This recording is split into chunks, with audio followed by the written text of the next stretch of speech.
এক্সেলের basic to advance কোর্সের দ্বিতীয় পার্টে আপনাকে স্বাগতম। এই প্রথম পার্টে আমরা কভার করছি ক্লিপবোর্ড সেকশনটা।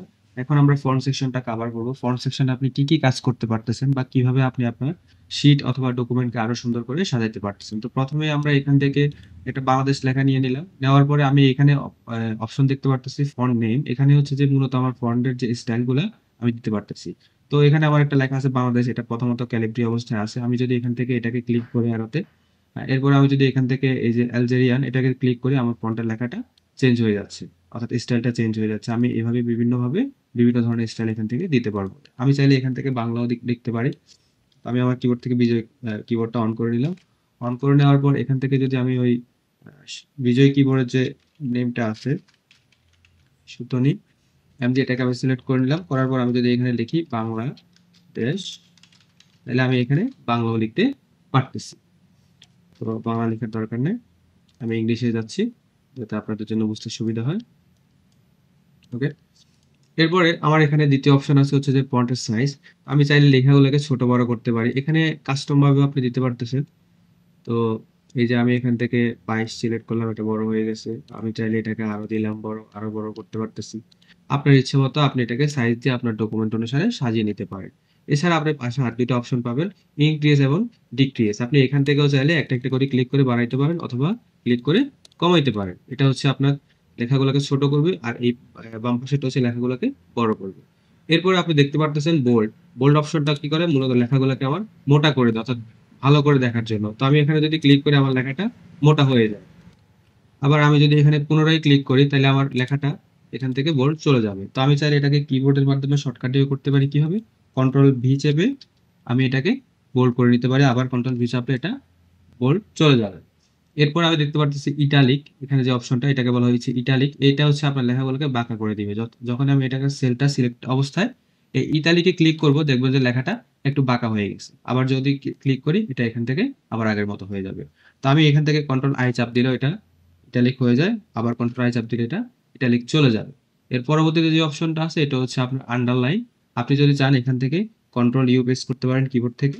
কন্ট্রোল ইউ প্রেস করলে আন্ডারলাইন চলে আসবে, আবার কন্ট্রোল ইউ প্রেস করলে চলে যাবে। অথবা আপনি চাইলে এখান থেকেও এটাকে আন্ডারলাইন করতে পারেন। আন্ডারলাইনে আরো একটি অপশন আছে, যেহেতু এখানে দেখতে পাচ্ছেন ডাউন এরও আছে। তো নিচে জায়গায় যদি এখানে দেখবেন যে ডাবল আন্ডারলাইন, এখানে ক্লিক করেন তাহলে আন্ডারলাইন দুইটা চলে আসবে। এর পরবর্তীতে যে অপশনটা আছে এটা হচ্ছে আমার বর্ডার। তো আমি যদি এই সেলগুলোকে বর্ডার দিতে চাই কিভাবে দিতে পারি। নর্মালি আমার এখানে যে বর্ডার গুলো দেখতে পাচ্ছেন এগুলো আসলে বর্ডার না, এটা মূলত এক্সেলের ডিফল্ট ভাবে আপনাকে সহযোগিতা করার জন্য। আপনি যদি প্রিন্ট করতে যান, আপনার একটা ডকুমেন্ট এখান থেকে রেডি করে প্রিন্ট করতে যান, তখন দেখবেন যে আপনার কোনো বর্ডার নেই। তাইলে আপনি বর্ডার কিভাবে দিবেন। তো এই যে এখানে যে অপশনটা ডাউন অ্যারোতে ক্লিক করলাম, ডাউন অ্যারোতে ক্লিক করলে আমার বর্ডারের সমস্ত অপশনগুলো চলে আসবে। তো আমি এখান থেকে যদি একটা বর্ডার নিই, যেমন ধরেন যে আমি এখান থেকে লেফট বর্ডার নিলাম, নেওয়ার পরে দেখলেন যে আমার এটা বাম পাশে বর্ডার চলে আসছে। তো আমি যদি এটাকে আরো সাজাইতে চাই, এই যে রাইট, এভাবে আপনি দিতে পারেন। আপনি যদি একসাথে অনেকগুলা সবগুলো টেবিলের মতো করে বর্ডার করতে চান, আগে সেলগুলোকে সিলেক্ট করে নেবেন, করার পর এখান থেকে অল বর্ডারে ক্লিক করলে বর্ডার চলে আসবে। এছাড়া এরপরে আপনি বর্ডারগুলোকে বিভিন্ন কালারও দিতে পারেন। কিভাবে, আমি এখান থেকে এই যে লাইন কালার এটাকে চেঞ্জ করে দিলাম, দেওয়ার পরে এটাকে আমি ধরেন যে রেড দিয়ে দিলাম।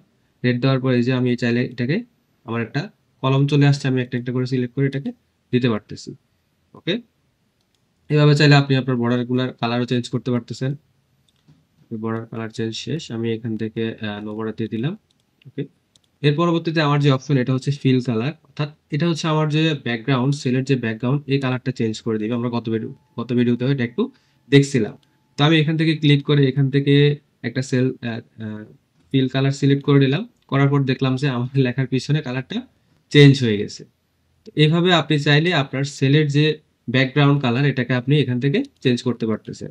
এর পরবর্তীতে যে অপশনটা আছে এটা হচ্ছে আমার ফন্ট কালার। তো আমি এখান থেকে এই যে লেখাটা দেখতে পাচ্ছি এটা ব্ল্যাক দেখা যাচ্ছে ফন্টগুলো, আমি চাইলে এটাকে বিভিন্ন ধরনের কালার দিতে পারতেছি। কিভাবে দিবেন, তো আমি এটাকে সেলটাকে সিলেক্ট করে নিলাম, করার পর এখান থেকে আমি এটাকে হোয়াইট সিলেক্ট করে দিলাম, তাহলে দেখা যাচ্ছে যে আমার কি অরেঞ্জের মধ্যে একটা হোয়াইট লেখা চলে আসছে। এভাবে চাইলে আপনি আপনার ফন্টগুলোকে বিভিন্নভাবে সাজাতে পারেন। এই ফন্ট সেকশন থেকে ছোট বড় কালার করা, বর্ডার দেওয়া, বিভিন্ন কাজ আপনি এই সেকশন থেকে করতে পারতেছেন।